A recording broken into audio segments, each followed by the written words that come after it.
Mesdames, bonsoir, messieurs, bonsoir. Très heureux de vous retrouver en ce mardi spécial, 16 juin de l'an de grâce 2020. C'est un jour assez important pour la célébration de l'enfance au Cameroun et dans le reste du monde. C'est vrai que dans la ville de Yaoundé, il pleut des cordes. C'est aussi une bénédiction, mais nous sommes là au rendez-vous de ce grand soir.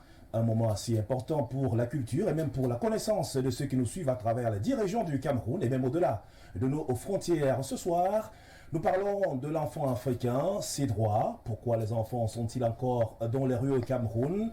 Les droits de l'enfant africain sont-ils garantis? D'ailleurs, la thématique retenue pour cette circonstance prête également à des idées qui permettent de comprendre davantage pourquoi pas le travail des enfants dans notre pays, même dans le monde. Et par la suite, on tentera de comprendre quelles sont les motivations réelles, pourquoi le Cameroun n'a pas encore accordé un statut à l'opposition.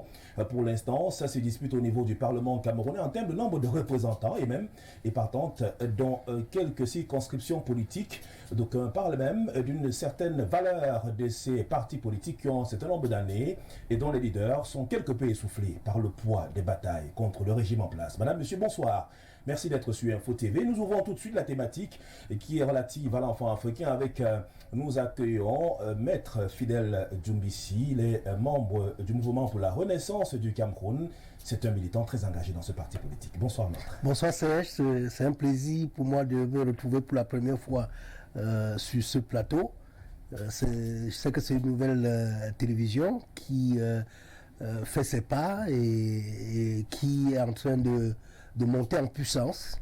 Et je suis très heureux d'être reçu sur votre plateau. Merci bien, Maître. En tout cas, nous avons travaillé sous d'autres cieux. Nous sommes Info TV. En tout cas, tout l'honneur est celui qui revient à notre président directeur général, Dieudonné Vin, qui met des pieds, qui met tout ce qu'il y a de grand pour que cette télévision reste une véritable vitrine pour le Cameroun, pour l'Afrique, naturellement pour le monde entier. C'est pour cela que c'est la télévision de proximité pour le vivre ensemble. Je reste avec vous, Maître, avec la première thématique qui nous intéresse. On parle de l'enfant africain. Ce jour, c'est une journée exceptionnelle pour cela même.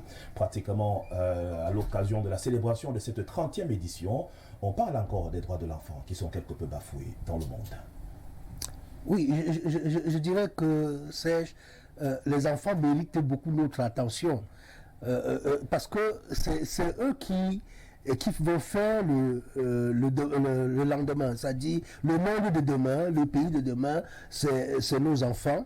Et si nous ne faisons pas attention, si nous n'accordons pas beaucoup d'attention et de soin à nos enfants, c'est notre pays, c'est le devenir qui est compromis. Donc, il est très important que nous puissions accorder une importance à nos enfants, et c'est normal qu'on célèbre la journée de l'enfant africain à ce moment précis où dans la plupart des pays africains en général et plus particulièrement au Cameroun, on trouve des enfants dans la rue, des enfants qui sont abandonnés à eux-mêmes et qui n'ont aucune occupation et qui n'ont pas d'assistants, qui n'ont pas d'éducation. Le public a une grosse part de responsabilité dans l'encadrement de ces enfants. À Yaoundé, par exemple, lorsqu'on sillonne l'avenue Kennedy, il y a beaucoup d'enfants de la rue qui se retrouvent. Mais pourquoi ces enfants ne sont pas encadrés concrètement alors qu'il y a un ministère des Affaires sociales qui est là et avec des politiques publiques qui sont mises en place afin d'occuper ou alors d'aider au retour en famille de ces enfants-là? Oui, je disais que c'est pour que les enfants trouvent des conditions optimales pour leur épanouissement. Il y a deux cadres essentiels. Le premier cadre, c'est la famille. Et le deuxième cadre, c'est la société. Donc, la famille doit s'occuper des enfants. Et c'est pour ça qu'on parle beaucoup plus de parenté responsable.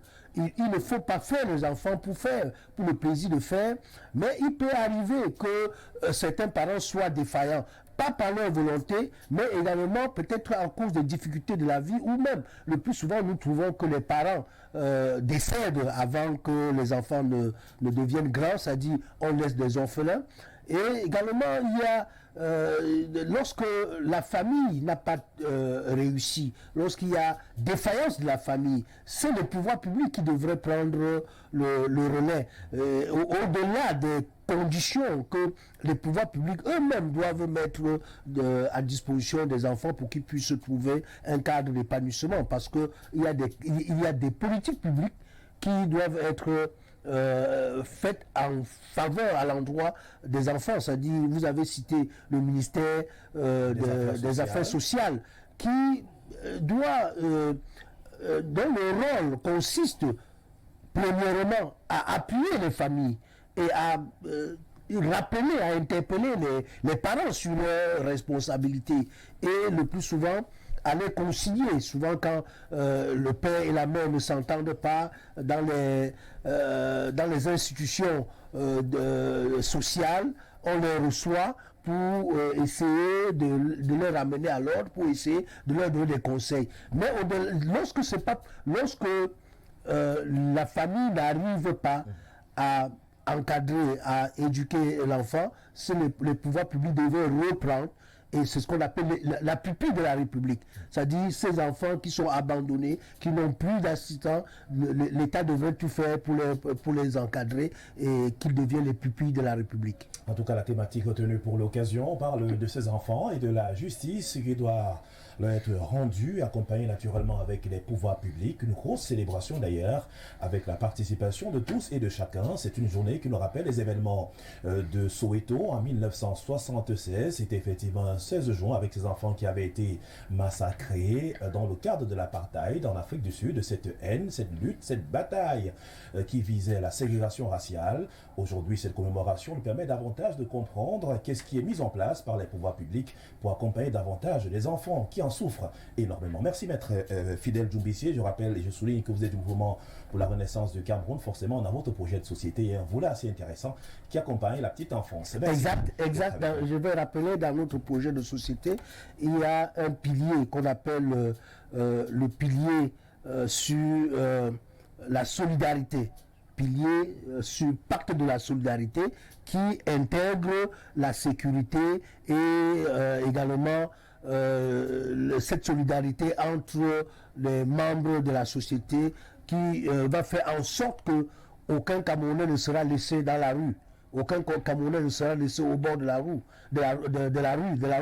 C'est-à-dire ces enfants qui, dans le cadre de ce pacte-là, les enfants qu'on retrouve dans la rue devraient être repris pour être encadrés normalement, pour être éduqués, pour qu'ils deviennent de véritables hommes. Naturellement, maître, il faut bel et bien que toutes ces formes qui sont ici prises soient matérialisées sur le terrain. En tout cas, je pense que chez vous, il n'y a plus qu'à attendre lorsque vous aurez le pouvoir et que vous serez aux affaires. Même si directement on a quand même le sentiment qu'il y a quelque chose qui sera fait pour encourager la petite enfance. Merci d'être sur Info TV avec nous, mesdames, messieurs. Nous accueillons un second panéliste, c'est notre consultant permanent pour cette émission. Arnaud Victor Yada nous a rejoint. Bonsoir Arnaud, la pluie n'a pas eu raison de vous. Bonsoir Serge Bondje, bonsoir également à mon copanéliste. Bonsoir à nos millions de téléspectateurs. La pluie ne peut rien quand on doit venir servir la nation. Donc c'est un petit obstacle, on la considère déjà même comme une bénédiction. Merci bien, on parle de justice pour l'enfant de la rue. Dans quel cadre peut-on situer cette approche pour que l'enfant, est-ce que c'est justice vis-à-vis de la société, justice vis-à-vis des parents qui l'ont peut-être abandonné, justice pour cet enfant qui doit retrouver une famille normale, une famille d'accueil? Oui, j'aimerais bien prendre la question dans un cadre purement global. Lorsque je parle de globalité, je vais beaucoup plus regarder le continent africain, qui est mon continent chouchou. Mais je préfère parler d'un sujet que je maîtrise un peu mieux, le Cameroun. Je puis déjà vous dire ici que lorsqu'on parle justement de justice, on peut bien observer au Cameroun que la déshumanisation de l'être ne peut se refléter que sur ces pauvres petits-enfants qui, ma foi, ont la possibilité de bénéficier du soutien de leurs parents. Mais lorsque le parent, à la base, celui-là qui doit accompagner son enfant dans une certaine éducation, celui-là qui doit se charger de nourrir son enfant, celui-là qui doit se charger de soigner son enfant lorsqu'il est malade et déjà muselé, vous pouvez comprendre que l'enfant, même avec ses parents vivants, est une forme d'orphelin. Je le dis ici, pourquoi? Parce que moi j'ai fait une étude, on parle justement de la justice, j'ai fait quand même une étude de terrain, vous savez, je suis aussi journaliste d'investigation, bien que je sois consultant de cette émission. J'ai eu un cas marquant et frappant qui a même eu à me traumatiser. Nous sommes là à Yaoundé, dans une brigade de gendarmerie, où un monsieur a déjà pratiquement passé 3 semaines en cellule. Pour cause, il serait allé un jour dans un quartier voisin au sien, on l'a confondu à un voleur, il s'est retrouvé au mauvais endroit, au mauvais moment, on l'a muselé, on l'a tabassé, on l'a amené à la brigade de gendarmerie. Une fois à la brigade de gendarmerie, ce père d'enfant, ce père de 2 enfants avec une femme enceinte, s'est retrouvé là-bas sans son téléphone parce qu'on l'avait copieusement molesté. Un autre monsieur arrive donc, il dit, nous sommes en 2019, l'histoire que je vous raconte. Le monsieur arrive, il dit qu'il a perdu son téléviseur en 2016. Il avait déposé la plainte dans la même brigade contre inconnu et il estime que c'est le monsieur là qui a volé. Du coup, il décide de poursuivre l'affaire. Ce qui est intéressant, c'est l'enquêteur qui va demander 300 000 au petit qu'on avait arrêté, qui, ma foi, n'avait que 23 ans. Sinon, il allait envoyer le petit au parquet. A-t-il eu le temps de mener l'enquête et de savoir si c'est véritablement cet enfant qui était le voleur? Je sais que non. Pour finir, pour être bref, cet enfant se retrouvait au parquet parce qu'il n'avait pas les 300 000.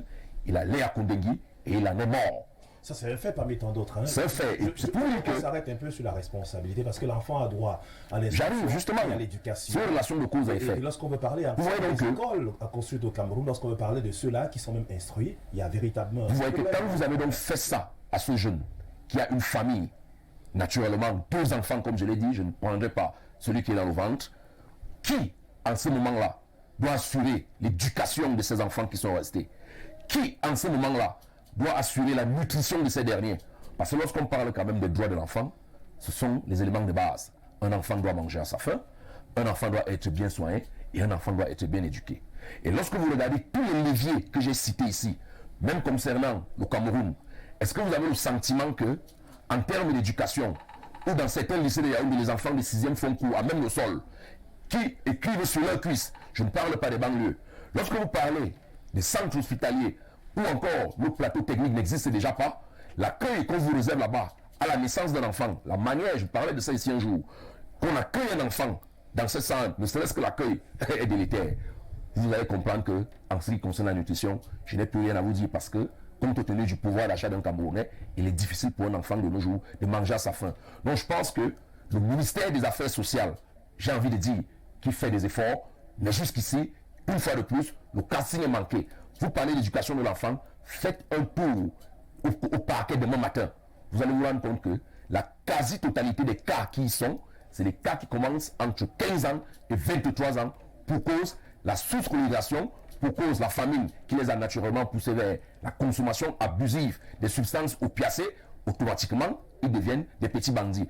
Quand ils vont donc maintenant dans ces lieux, dans cet univers carcéral, qui en principe devait les redresser, vous vous rendez compte que ces endroits, c'est le stage professionnel pour devenir véritablement un grand d'accueil de demain. Et lorsqu'on sait également que dans ces univers carcéraux, on a beaucoup d'enfants qui se retrouvent, beaucoup de mineurs qui sont là-bas en détention pour des faits qui peuvent être pas aussi graves que cela, qui peuvent être revus. Et ces enfants sont traînés entre l'administration pénitentiaire, la justice camerounaise, pour être de temps à autre mis devant les faits. D'aucuns sont là-bas pour vol à la tire, alors qu'on aurait pu peut-être trouver d'autres voies et moyens. On a vu une affaire encore il y a quelques mois de cela au Cameroun, où 2 enfants auraient été amenés du côté de la prison centrale de Kondengui, pratiquement pour, je crois, 2 ou 3 sacs de ciment. Ça a créé un tollé général. Il fallait que les avocats se mobilisent pour que ces enfants retrouvent le domicile familial et naturellement l'école aussi. Donc c'est des cas importants qui existent pas seulement au Cameroun, mais un peu partout ailleurs. C'est d'ailleurs la journée internationale consacrée à l'enfant qui nous permet de réfléchir davantage sur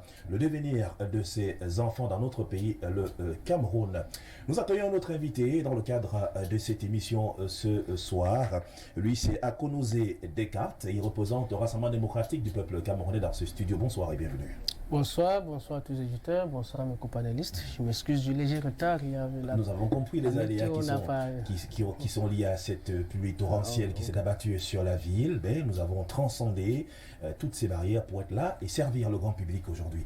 Je vous mets tout de suite en plein dans l'émission. On va éviter les petites civilités. Le gouvernement a une grosse part de responsabilité. L'État est au devant de la scène. On parle beaucoup plus d'un problème d'éducation pour les enfants. On parle de ces orientations qui font défaut. On parle du ministère public qui ne fait véritablement pas son travail. La conséquence, les enfants sont toujours dans la rue. Il y en a qui ont 2, 3, 4, 5 ans. Alors qu'on peut effectivement mettre en place des politiques pour que ces enfants retournent dans leur famille. Peut-être parce que la famille estime que parfois l'enfant, c'est un délinquant primaire. C'est un enfant qui ne respecte rien du tout, n'aime pas l'école. La solution, c'est de le voir partir de la maison pour la rue. Que fait l'État en ce moment pour régler les problèmes liés à l'enfance? L'État fait beaucoup. L'État fait beaucoup, mais je refuse cette fuite en avant des parents. Nous sommes africains.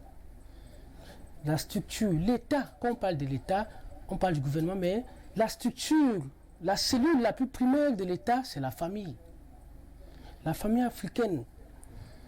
Il n'est pas possible qu'on démissionne de notre rôle de parents, qu'on démissionne de nos responsabilités et qu'on remette nos enfants entre les mains de l'État ou soi-disant du gouvernement ou d'un ministère.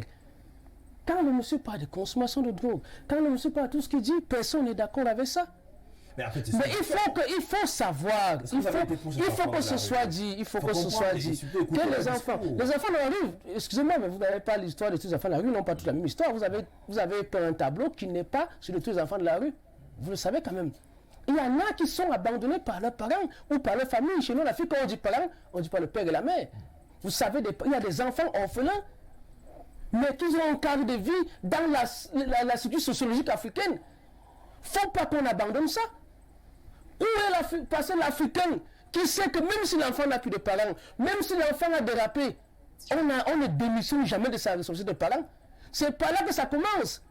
Tel que, en même temps, on demande au gouvernement de nous accompagner, en même temps, nous aussi accompagnons le gouvernement, surtout que c'est nos enfants. Moi, je n'abandonnerai jamais mon enfant. Je ne le laisserai jamais sous la main des drogues parce que j'attends que le ministère. Vous êtes un parent responsable. Mais vraiment, justement, c'est notre rôle à tous, y compris ma vous. Même pas les enfants, beaucoup plus des parents. Ça, c'est un problème. Oui, justement. Alors, acceptons donc que, premièrement, je dis bien, le mot est bien mesuré. Premièrement, soyons responsables. Maintenant, à la limite des forces des parents, l'État s'appuie. Parce que l'État a un devoir, je dis bien un devoir, une obligation même d'accompagnement. Mais cet accompagnement vient à partir du moment où nos forces sont limitées. Par exemple, je prends un exemple simple. Nous savons tous que la meilleure façon de protéger un enfant, c'est de l'éduquer. Et l'éducation, on ne peut pas dissocier l'éducation de l'instruction. Je peux avoir les moyens, je peux avoir la volonté nécessaire qu'il faut pour mettre mon enfant à l'école. Mais si le gouvernement n'a pas mis une école à proximité, j'aurais des difficultés. Alors, quand le gouvernement a mis une école à proximité, maintenant il revient à moi d'inscrire mon enfant à l'école. Donc c'est partagé. Les ressources sont partagées, mais la première est celle des parents. Et véritablement, en termes de politique, on va toujours parler de ce qui est mis en place par l'État pour accompagner ses enfants. On n'a pas vu beaucoup de structures d'encadrement des enfants de la rue au Cameroun. Qu'est-ce qui fait donc problème pour que cela ne soit pas effectif? On devait savoir quand même qu'à tel niveau, on a une véritable structure. Et puis, il n'y a pas, sur le plan matériel, des éléments qui démontrent que les enfants sont encadrés. Sinon, on ne les retrouverait pas dans la rue. À Douala, on a un quartier à quoi? Ils sont nombreux. Et puis, Dieu seul sait quel est leur travail dans la nuit. Ces enfants de la rue, et même ici à Yaoundé, c'est très compliqué. Pourquoi on ne ressent pas beaucoup la présence des éléments qui justifient le combat permanent mené par les pouvoirs publics dans l'encadrement de l'enfant, qui a surtout besoin de justice? Je partage un bout de mot dans ce que vous avez dit. C'est très compliqué. Mais ça, je le partage. Je vous prends un exemple simple. Au pont de la gare ici à Liguesono, il y a un orphelinat là, situé là, qui fait tout pour que les enfants regagnent l'orphelinat. Il y a des lits vides. Pourquoi? Parce qu'il y en a même qui escaladent la nuit et ressortent. Ce n'est pas facile, ce n'est pas aussi évident que vous le pensez. Ce n'est pas aussi évident que vous le pensez. C'est pour ça que peut-être le mot venant, c'est compliqué. Merci. Maître, je reviens à vous. On parle de cette thématique qui a été arrêtée. On évoque dans notre pays cette thématique relative à l'enfant de la rue qui a besoin désespérément de justice. Mais comment comprendre dans un pays comme le Cameroun où on n'a pas véritablement de tribunaux pour mineurs, on n'a pas de juges pour mineurs? Est-ce que c'est une faute de la part de l'administration centrale ou alors simplement qu'on peut juger les enfants comme bien d'autres personnes en tenant compte tout de même des faits ou des actes qui sont posés par ces enfants? Je dirais que c'est une lacune de notre organisation judiciaire. Parce que sous d'autres cieux, il y a des juridictions bien organisées qui s'occupent seulement des problèmes des enfants, des problèmes des mineurs. Mais dans notre organisation judiciaire, on a laissé que les juges qui s'occupent d'autres affaires, c'est-à-dire les problèmes des mineurs sont aussi noyés dans les autres contentieux. Donc, ce qui fait qu'il n'y a pas de juge spécialisé en matière des mineurs au Cameroun. Sauf quelquefois en matière pénale. En matière pénale, lorsqu'un mineur est prévenu, lorsqu'un mineur est suspect ou accusé, et il doit comparaître devant une instance spéciale. On appelle, ça dit, en matière pénale, il y a une juridiction des mineurs. C'est-à-dire la procédure est différente de la procédure concernant les majeurs. Donc, en matière pénale seulement. Donc, il y a cette procédure-là qui concerne les mineurs lorsqu'ils sont impliqués dans les affaires pénales.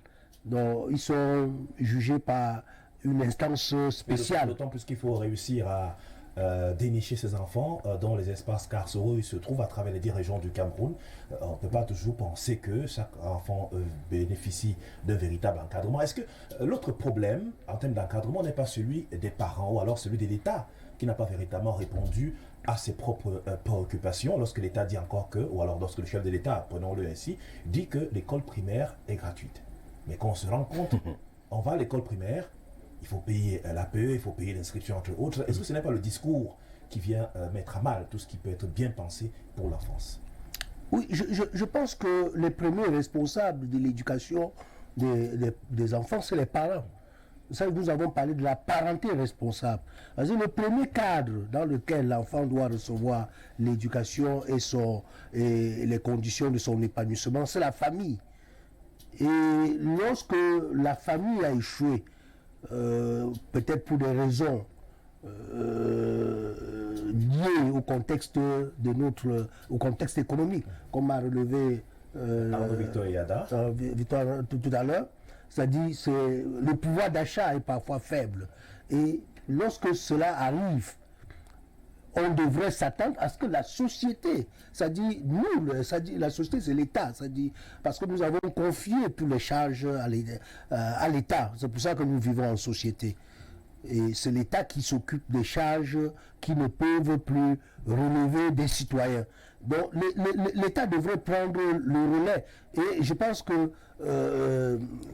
M. Akono a bien fait relever tout à l'heure qu'on peut bien avoir la volonté d'envoyer ses enfants à l'école, mais si l'école n'est pas à côté, ça va être difficile. Justement parce que la première ou alors le premier élément qu'on peut mettre sur la table, c'est que le parent n'a pas les moyens. Oui, exact. Je pense que ces dernières années, l'État a fait quelques efforts pour multiplier des écoles. Mais il faut relever aussi qu'il manque des enseignants et qu'il manque des infrastructures. Nous avons plusieurs fois vu les images à la télévision où des enfants fréquentent à même le sol, où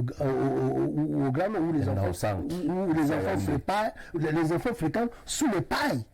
Donc il n'y a pas d'infrastructure. Là, c'est ça. Bon, il faut que l'État puisse faire davantage d'efforts pour doter l'école des infrastructures essentielles dotées de personnel. Ces enfants qui se retrouvent dans la rue ont une certaine éducation, ils sont amis des hors-la-loi, de redoutables bandits de grand chemin. Également, ils sont dans une certaine mafia, entre guillemets, qui ne dit pas son nom. Parfois, ce sont même des passeurs.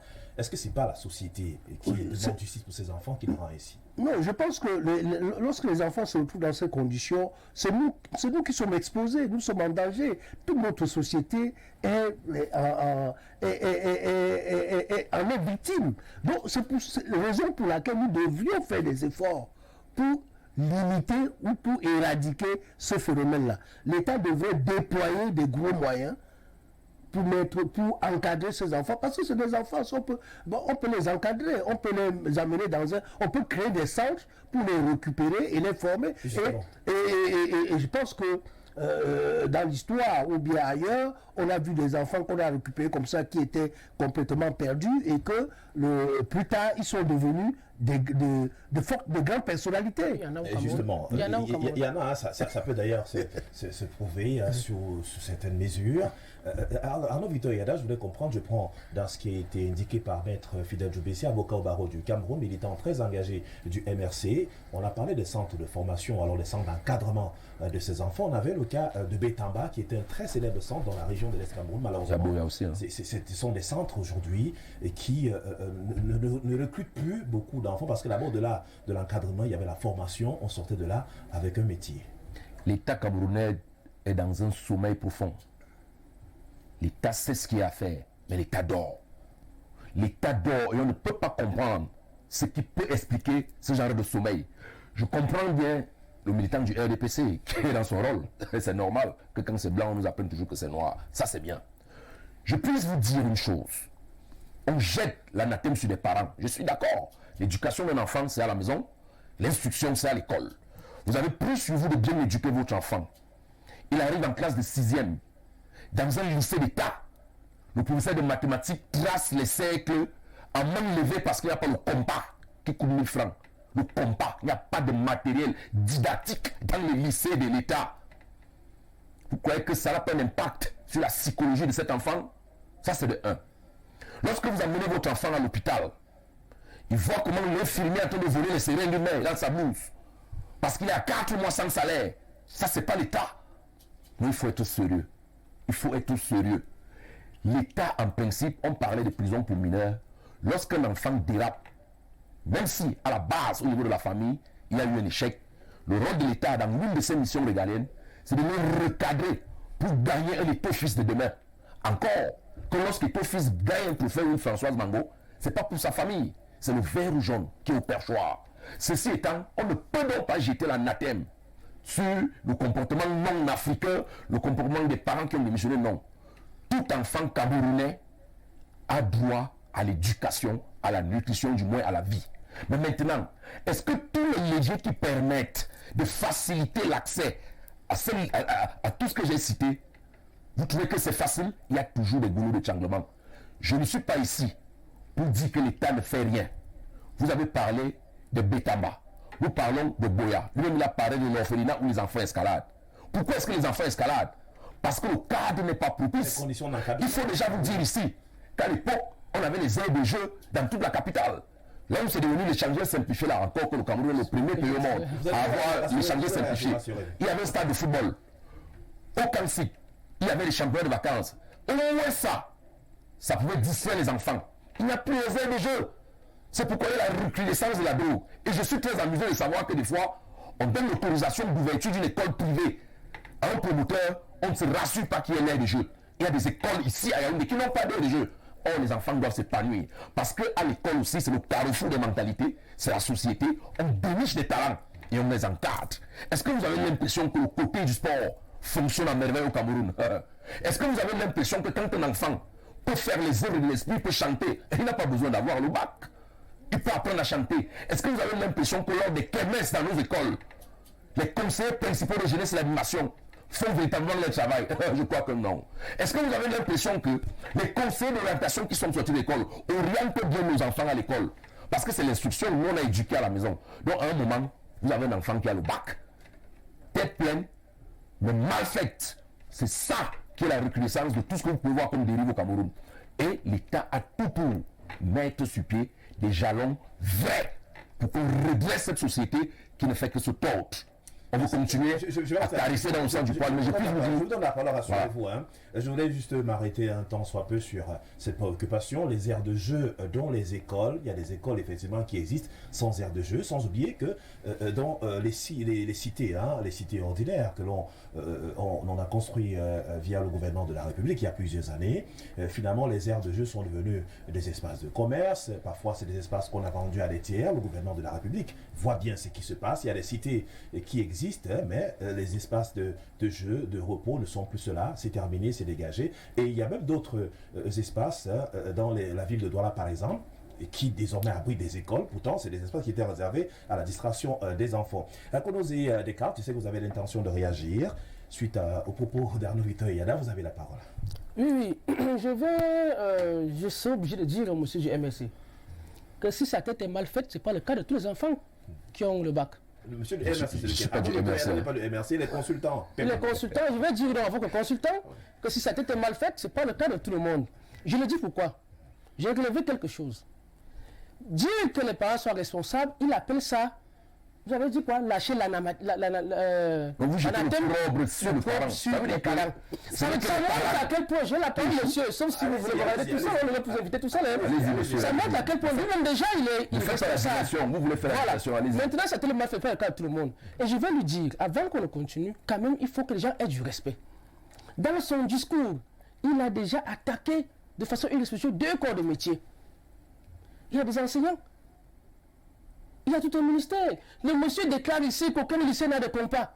Ouais. Le monsieur dit ici que les infirmiers... Non. On a dit qu'il dit quand il n'a pas pris le lycée, il dit quand un enfant va en 6e, il découvre qu'on trace les cercles là-même parce qu'il n'y a pas de compas. Vous l'avez suivi ou bien j'étais seul à le suivre? Allez-y, on vous écoute. Voilà. Il continue à dire que... Il attaque le corps médical. Il dit que lorsqu'on amène l'enfant à l'hôpital, les infirmiers vont laisser pour mettre... Je rappelle que la séance doit coûter 100 francs. Quand même si on continue, soyons un peu sérieux et respectueux. Je ne sais, monsieur n'a pas les statistiques, ni les preuves de ce qu'il avance. Dire ici que les infirmiers volent les seringues parce que je ne vois pas... Mais vous avez le devoir de recadrer ce genre de comportement quand même. Je vous relance. C'est le choc des idées. On défend des positions assez intéressantes. Ça, c'est pas une position, c'est une attaque carrément. Le plus important, c'est que nous puissions apporter... Le corps médical et le corps éducatif sont attaqués. Qui nous regarde. Il y a ce qu'on appelle le marché du gazon. Allons prendre les faits qui se déroulent devant nos yeux. Le ministre de la Santé publique a engagé une campagne de lutte contre le faux médicament. Mais il y a des zones où il ne s'est pas aventuré à aller parce qu'on sait bel et bien que là-bas, ce sont des gros intérêts qui existent. Comme vous, par exemple. On sait bel et bien que le médicament de la rue parfois se retrouve au sein des formations sanitaires parce qu'effectivement, peut-être l'infirmière qui est là, peut-être que le patient qui est là n'a pas pu avoir les moyens concrets pour acheter le médicament, en fait, au vu des coûts très élevés parfois des médicaments. Donc je dis qu'en fait, pour prendre dans ce que Arnaud Victoria disait, il y a quand même des choses que l'on observe sur le terrain.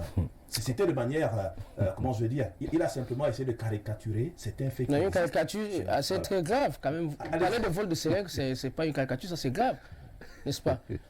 Vous avez parlé des zones où le ministère n'est pas allé. Si vous indiquez les zones, je pourrais quand même comprendre. Je veux dire, nous savons tous où se trouve le bon médicament. Nous savons tous. Il y a des gens qui traversent la pharmacie pour aller chez le voisin qui vend les médicaments dans un kiosque. Est-ce qu'ils font une éducation, ils font un décret pour qu'on comprenne que voilà là où il faut trouver le bon médicament, et là-bas, si vous y allez, ça vous risque péril. Je crois que là, c'est une question où on n'a même pas pour faire installer là-dessus. Dans la thématique principale, on parle des droits de l'enfant. Oui. Aujourd'hui, d'aucuns estiment que les pouvoirs publics ne vont pas jusqu'au bout de leurs responsabilités. Lorsqu'un parent sait encore qu'il doit payer la scolarité, payer les frais d'appui, entre autres, qui existent et qui sont vérifiables sur le terrain. Est-ce que le discours de l'État en ce moment n'est pas un discours qui inquiète davantage la population? La gratuité que le président avait annoncée est effective jusqu'aujourd'hui. Qu'est-ce qui est gratuit? J'ai dit jusqu'aujourd'hui, à l'école primaire, vous ne payez pas l'inscription que vous payez au secondaire. Maintenant, il existe, c'est bien dit, association des parents d'élèves. Ce n'est pas les frais éligibles. À aucune école publique au Cameroun, aucun parent, depuis ce discours, ne paye les frais éligibles.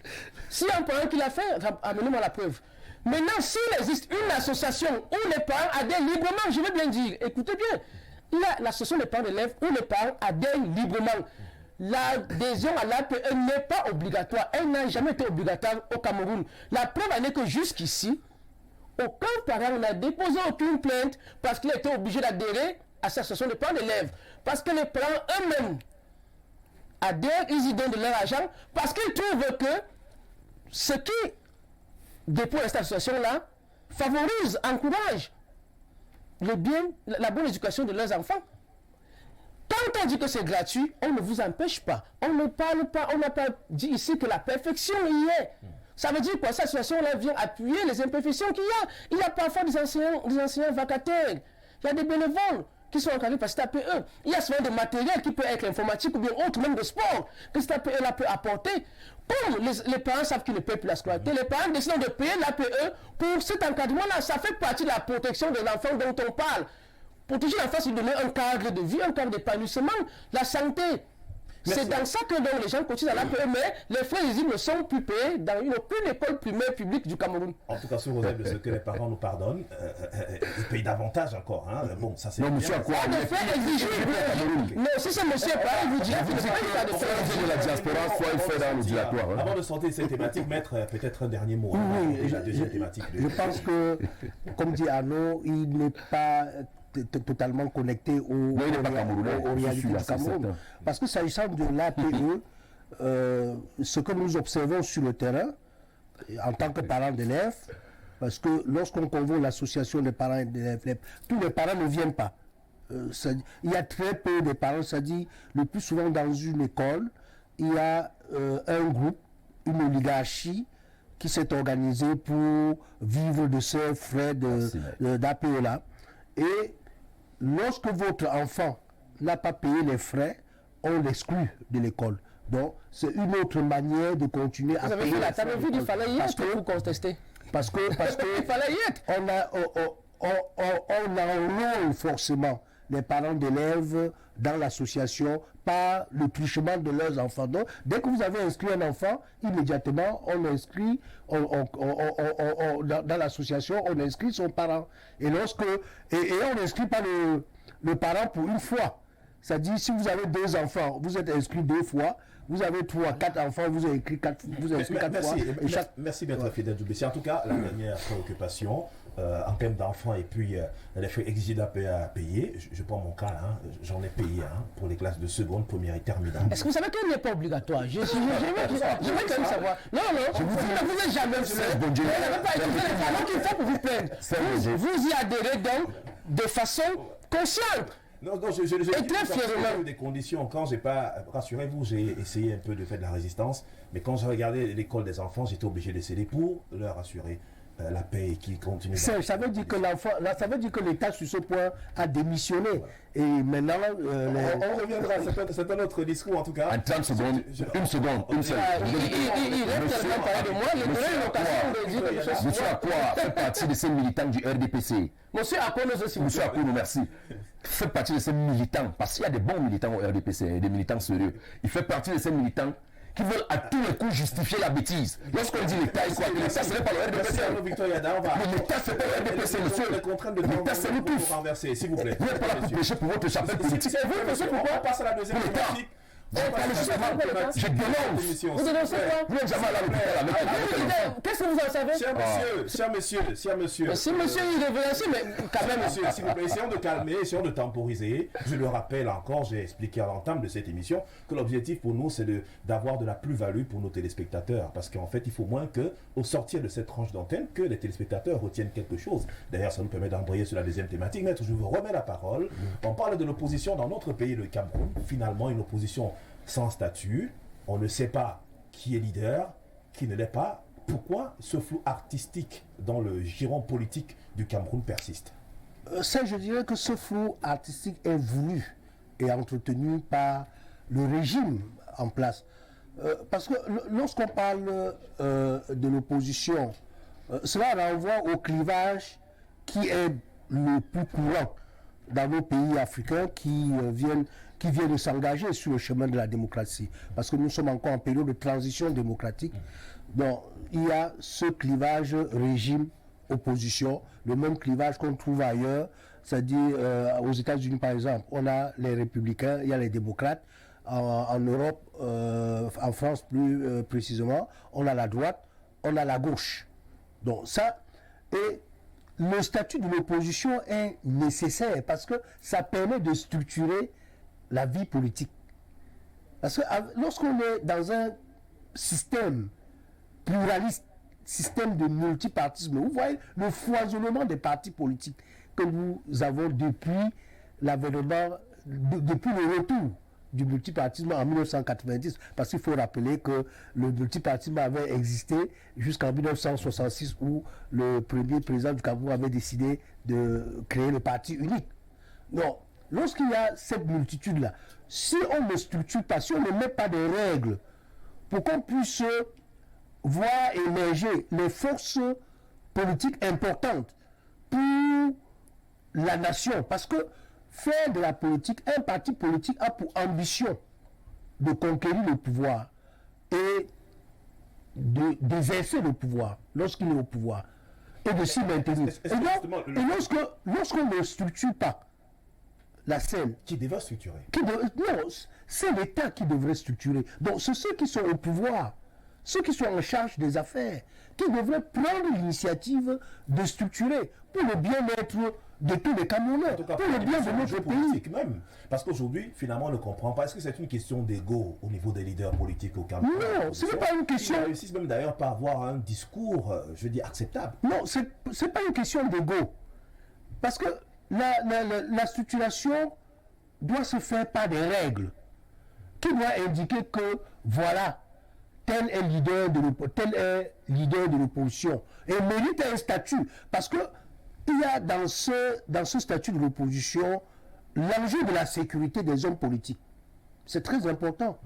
Vous avez vu récemment où le professeur Moïse Kamto a été presque menacé à sa résidence. Menacé à sa résidence et également sur la route de Maroua où il a été presque attaqué. Donc vous avez connu cet incident-là. Et autrefois, on a connu d'autres incidents avec John Fundi, qui était leader de l'opposition. Et vous voyez que M. John Fundi, à un moment donné, a essayé de former sa garde. Ce qui n'est pas normal dans un État. En tout cas, la bastonnade de l'opposition, elle ne date pas d'aujourd'hui. On se souvient de la tripartite. Exact. Donc, ils avaient été couchés carrément au sol. Ils ont reçu une fessée nationale souveraine. En tout cas, c'est une histoire qui est restée dans les arcanes de tout ce que l'on peut retrouver en politique au Cameroun. Maître, je vous reviens, sauf si vous souhaitez chuter. Oui, je voulais chuter en disant que ce statut de l'opposition va permettre. Parce que regardez le monde entier.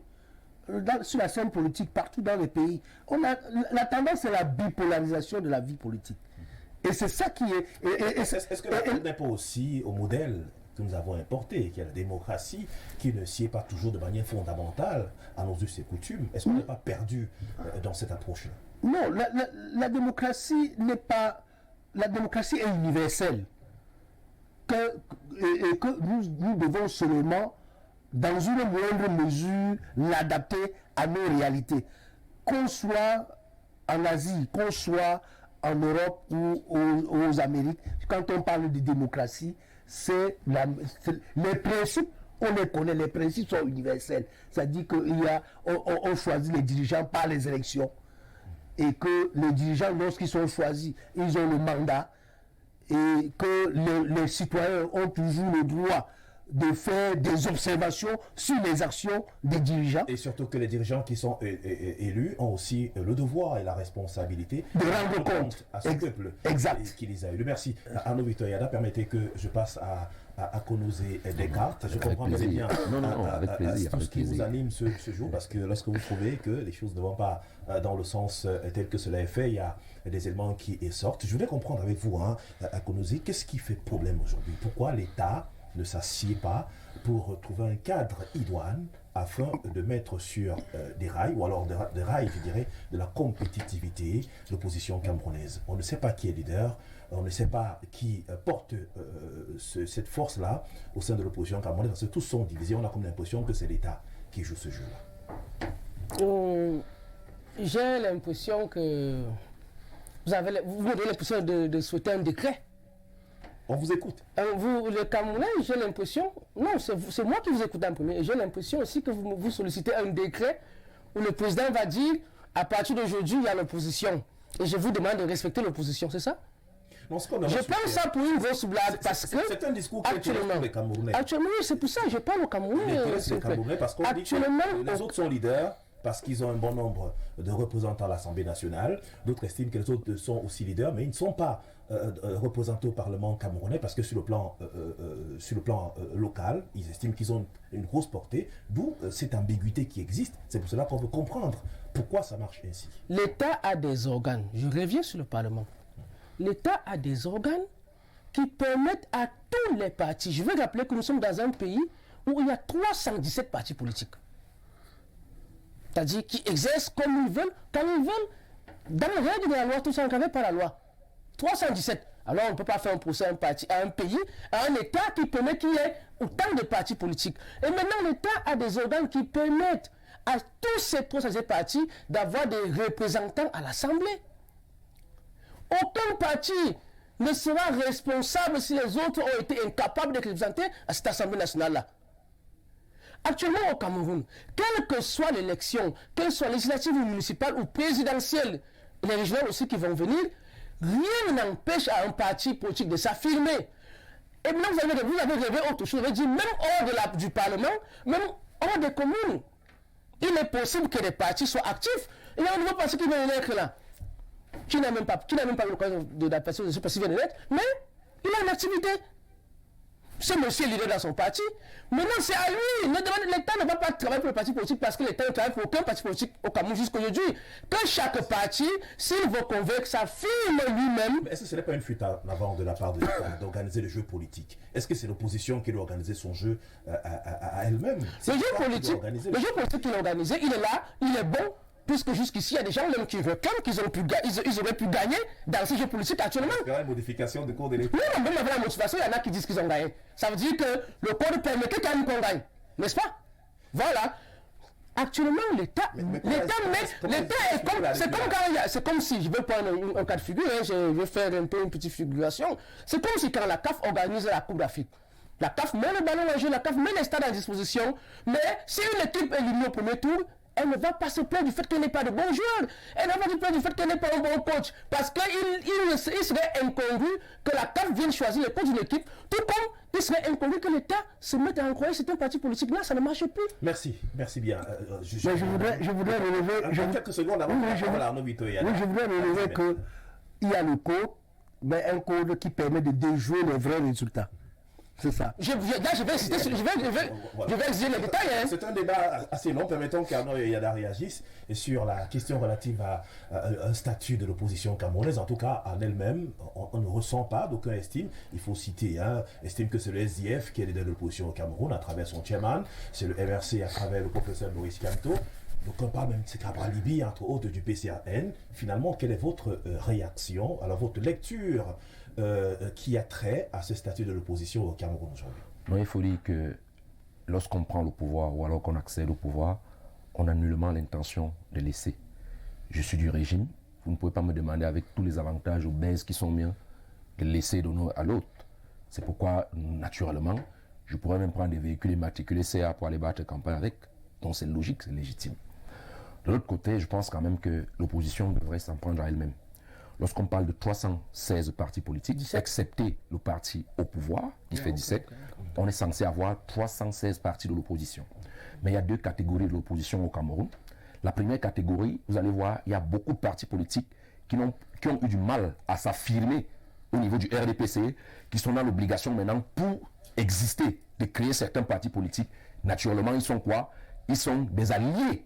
Parce qu'il y a beaucoup de partis sur les 316 qui sont partis alliés au régime en place. J'ai l'habitude de le dire ici avec un confrère qui sont en concubinage très incestueux avec le RDPC. De l'autre côté, quand même, il y a une infime partie qui a le souci véritable d'une opposition.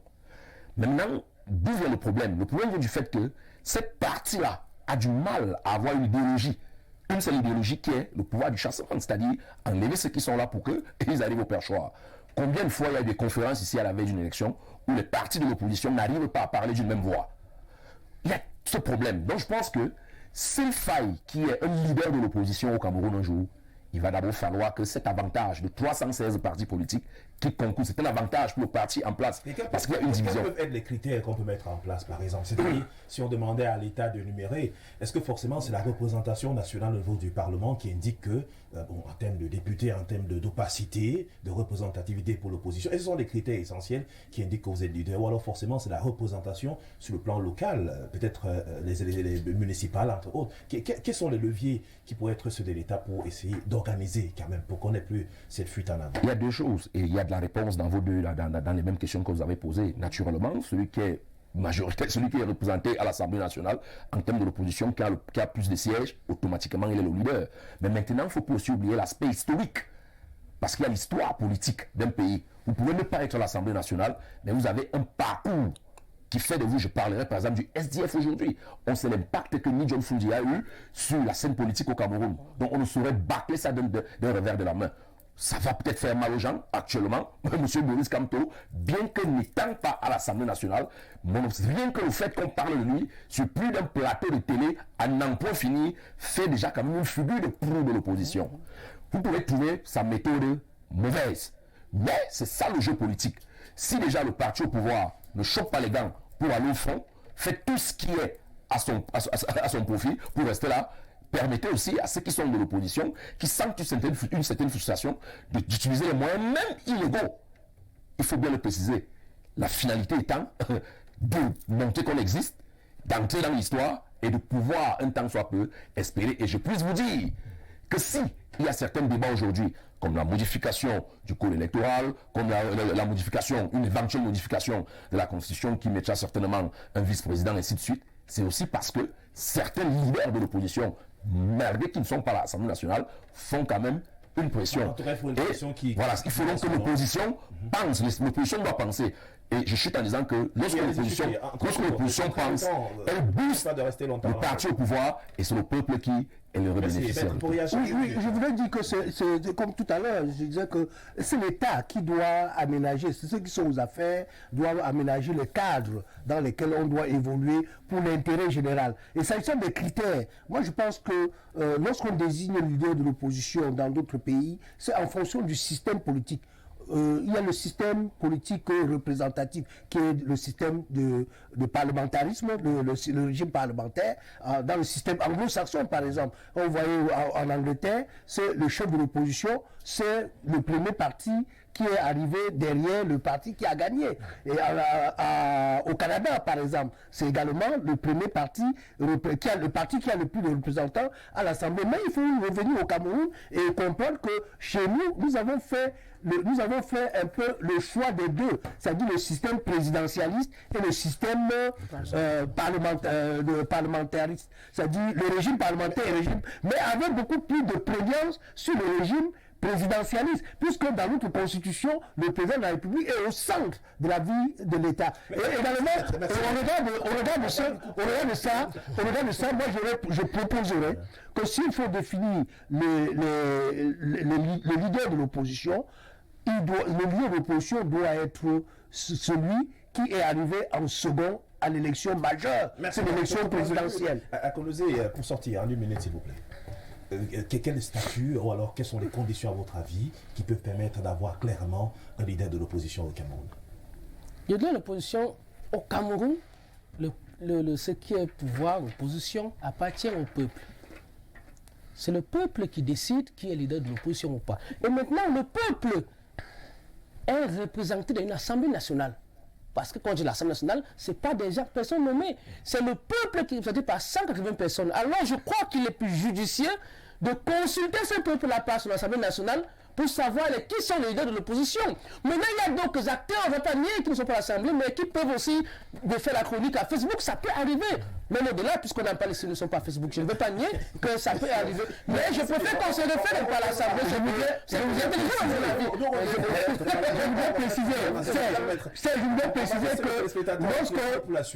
voudrais préciser que lorsqu'on va à l'élection présidentielle, c'est la confrontation des programmes. Et ce qui intéresse les populations, c'est le programme qu'on leur propose. Et à l'Assemblée, c'est quoi? Monsieur, merci d'avoir. À l'Assemblée, c'est quoi? Bonsoir. On espère vous retrouver demain avec le même plaisir. D'ici là, portez-vous bien et restez sur Info TV. Au revoir.